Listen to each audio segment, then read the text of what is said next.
गरीब साध साध सब नेक हैं, आप अपनी ठोरे।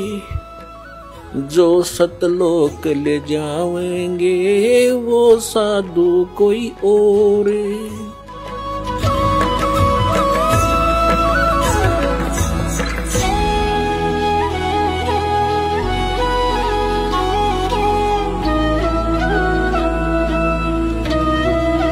कबीर साहब कहते हैं, होले सुहागन सुरता त्यारे, मालिक गिरी जाना है तू तो।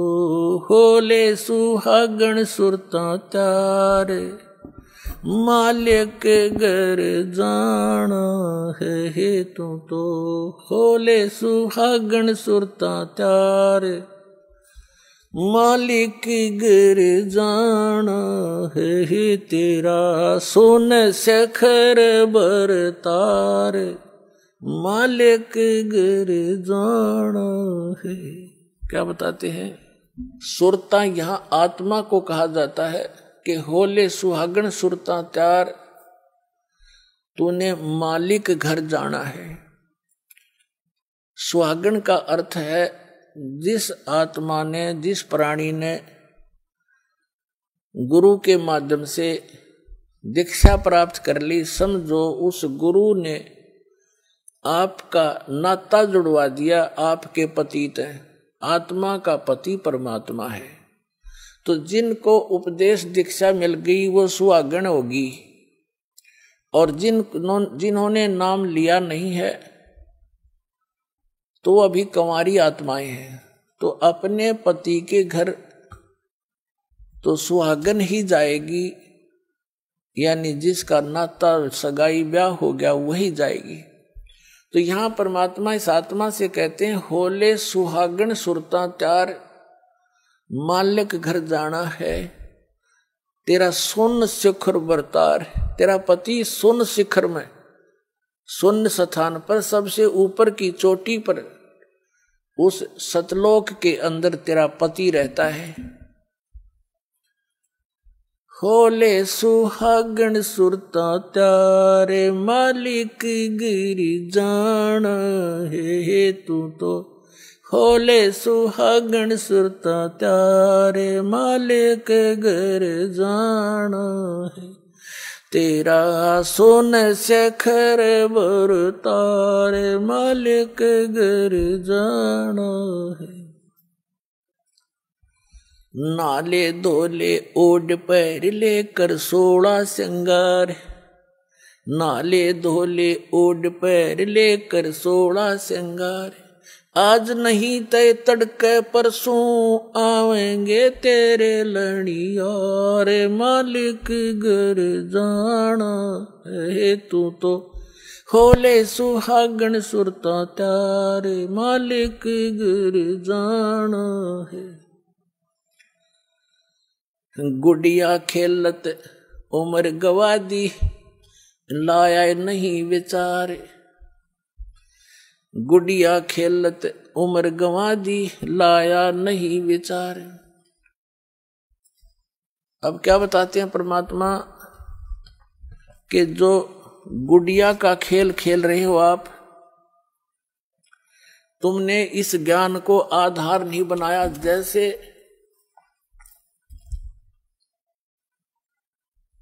छोटे पहले समय में क्या होता था, बच्चों की पढ़ाई नहीं होती थी।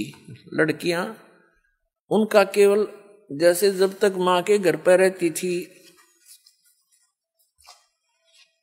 तो अपने माता पिता के यहाँ अपना जैसा भी जिसका कर्म था वो कार्य किया करती थी।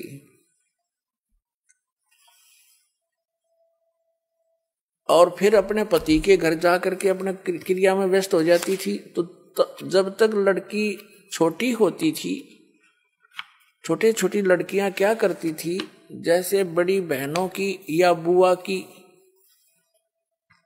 जिसकी शादी हो चुकी होती है उसके लिए पहले दहेज तैयार करा करते हैं। और हमने देखा हमारी जो बड़ी बहनें थी उनके लिए घर पे ही टेलर को बुला लिया जाता था। और वो ऐसी व्यवस्था थी,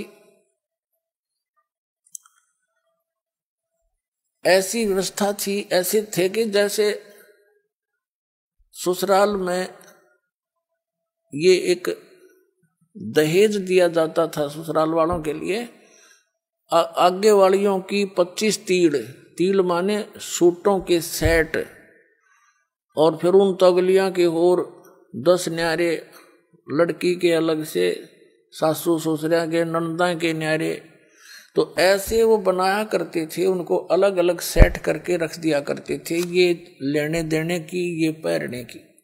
तो छोटी लड़कियां जो देखा करती थी तो फिर वो क्या करती थी, जो टेलर आता था कपड़े सिलता था, उसमें से छोटे छोटे टुकड़े बच जाते थे, वो छोटी बहन उठा लेती थी और उनको ऐसे सत्तून की तह बना बना कर रख लेती थी।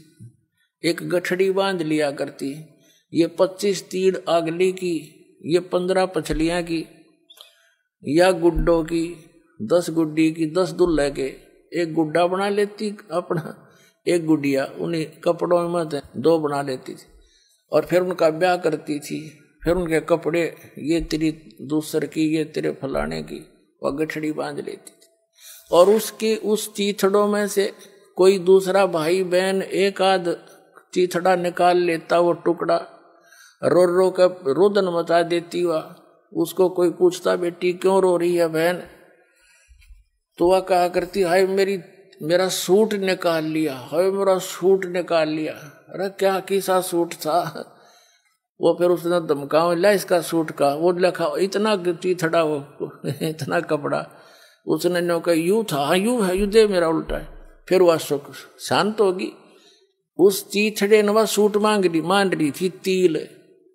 और जब उस बेटी का विवाह हो जाता है, युवा हो जाती है, तो फिर उसको ओरिजिनल तो दूल्हा मिले, वो तो गुड्डा गुडिया गेल खेला करती, और ओरिजिनल सासू ससुरिया का बेरा पट्टे, ओरिजिनल सूट दिखे उसने। फिर उसको कोई ये कहे कि तू आजा गुड्डा गुडिया का खेल खेल ले, सपने में भी ना खेल लेवा।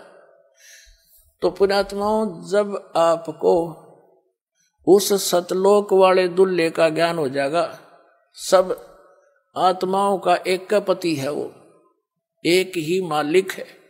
और फिर वहां जो सुख होगा, आप यहाँ संसारिक इन सुखों को, एक बेटा हो जाए, एक बेटी हो जाए, कार हो जाए, कोठी हो जाए, कहते ये तो गुड्डा गुडिया के खेल हैं, और ये असंग जन्म हो गए तुमने खेल त्याने, ये गुड्डे भी समाप्त, तुम भी नष्ट, और फिर गधे गधी बनकर फिर धक्के खाते फिरो। अब क्या बताते हैं परमात्मा, जिन बहनों की इस लोक लाज में आके, या वैसे विशेषकर बहनों को ज्यादा प्रेरणा रहती है, क्योंकि ये माइयां जो होती हैं, कोई ना कोई आकर उसका इंजेक्शन लगा जाती है, ए भगवान एक बालक तो चाहिए था इसके, वह ना चाहती ना, फिर भी उमंग पैदा कर दिया उसके। और इस ज्ञान से पुण्यात्माओं यो कति नाश हो जाएगा, जब थोड़ा सा जान दोगे, सच्चाई से परिचित हो जाओ, फिर भगवान देव तो उसका अपना, उसको उसी ढंग से हम डील करेंगे और प्यार से रहेंगे। भगवान की भक्ति बच्चों से भी कराएंगे, आप भी करेंगे, उनका भी मोक्ष हो जाएगा। और भगवान चाहता है कि तुम पीछा छुटवाओ यहाँ से, तो फिर जानबूझ का अपने गल में लठ बांधना ना चाहिए। जैसे पशु के गले में एक बांध दिया कर दे खुट्टा सा, नौ चालन दे गट्टिया पे लग गए, और फिर भी आपने शौक है तो वो भी बांध देंगे, कोई चिंता ना करियो, कदे कोई इसे बात में दुख मान जा।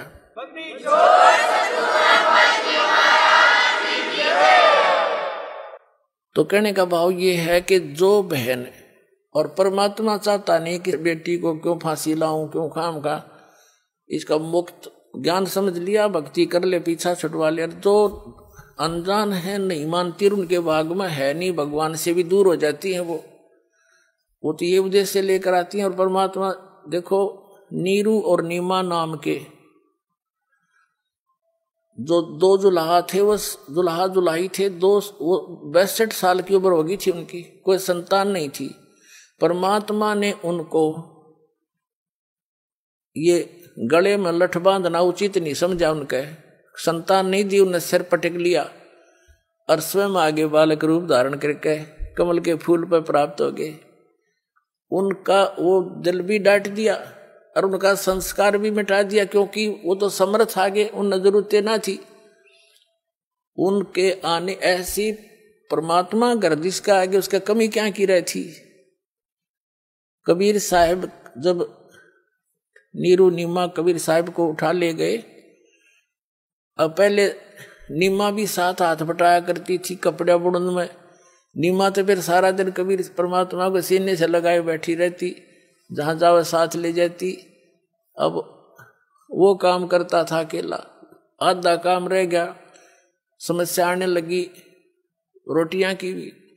तो परमात्मा ने एक दिन क्या किया, बहुत चिंतित थी उसकी माँ भी, उसका मुंह बोली माँ मुंह बोला पिता। जिस पालने में वो झूल रहे थे उसके नीचे कपड़ा बिछा रखा था, जिसने रुमाल सा बिछा देते बच्चे के। परमात्मा ने पैर के साथ वो कपड़ा उठा दिया तो नीचे क्या देखा कि सोने की एक असरफी रखी थी। और परमात्मा ने, उन्होंने जब उठाई तो आकाशवाणी कर दी दाता ने खुद ही कि नीमा किसी को बताना नहीं, अपने रोजगार वास्ते इसको प्रयोग कर लेना, बाकी का धर्म पर लगा देना। अब उसने अपने पति को बताई कि आकाशवाणी हुई ऐसे ऐसे, भगवान ने दया करी, बड़ी देख बच्चे के कपड़े के नीचे हमें एक सोने की मोहर मिल गई, यानी 10 ग्राम सोना, आज तो 30,000 का 40 का हो रहा है। तो उन्होंने उस दिन से उनका निर्वाह भी, वह समस्या भी हल कर दी परमपिता ने। फिर जब कबीर साहब हो गए 5-10 वर्ष के, तो उसने एक दिन अपनी सहेली को बता दी या समस्या होती है, तो सहेली को बताई कि तुम कहाँ से मिलता है तुझे ये पैसा, कि उसने बताया ये लड़का ऐसा भगवान आ रहा है, इसके कपड़े का नीचे पावर ले लिया हमने। अगले दिन ना पाया, हो गया बंद काम। फिर परमात्मा, वो तो लीला थी उनकी, फिर जब समस्या देखी तो आप भी कपड़ा बुनने लगे। तो कहने का भाव दास का ये है कि उस परमात्मा ने उन प्यारी आत्माओं को इस दलदल में धसने नहीं दिया, संतान नहीं दी, ना तो संतान इतनी दे दे संभड़ी भी ना थारे पास जुड़वा दे भगवान तय। तो उनका उद्देश्य ये है कि तुम यहाँ से पीछा छुटवा लो, और ये तो असंग जन्म हो गए, तुमने खिलौने, इन खिलौना तो खेलता नहीं, ना ये खिलौने रहते ना तुम रहते।